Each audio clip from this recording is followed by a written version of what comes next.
December night in 1870 turned this industrial marvel into a place of sudden, silent tragedy. The Woodbridge Tide Mill is a place of incredible beauty, but we mustn't forget that for centuries it was a site of high pressure, heavy dust and lethal machinery. Milling wasn't just a trade, it was a dangerous dance with gravity and moving parts. On a cold Thursday night in December 1870, that danger became a horrific reality for a young man called William Bacon. At just 29 years old, William was a miller in the employ of Alfred Hayward. The mill at that time was at the height of its Victorian productivity, a frantic hub of activity where the air was thick with the smell of damp grain and the constant bone-shaking vibration of the massive gears. Working after dark was common, with the tide dictating the hours and the interior lit only by the flickering, unsteady glow of candles and oil lanterns. In the shadows of the upper floors where the great hoppers fed the stones below, a single slip could be fatal. William fell into a mill hopper, a terrifying and mechanical end that shocked the entire Woodbridge community. It wasn't just a local news story in the Bury and Norwich Post,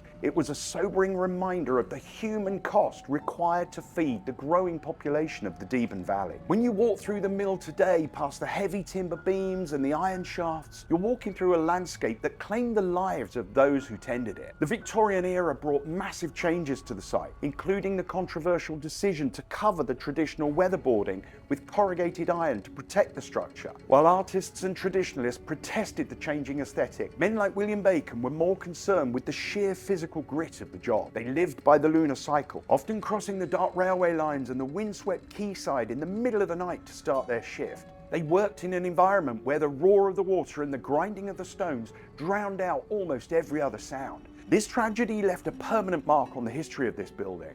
It's why many who work here in the quiet hours of the early morning still feel a heavy, respectful presence in the air. We owe it to men like William to remember this iconic building was built on more than just engineering.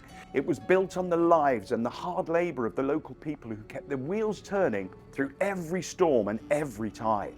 I'm indebted to the team here at the Tide Mill in Woodbridge for allowing me access to shoot this video. We're so lucky to have the Tide Mill literally next door to one of our holiday barges, and only 25 minutes from our other barge at Snape Maltings and our cottages in Stonham Aspel. If you enjoyed the video, please hit like, please leave a nice comment, and please subscribe to our channel for more content like this.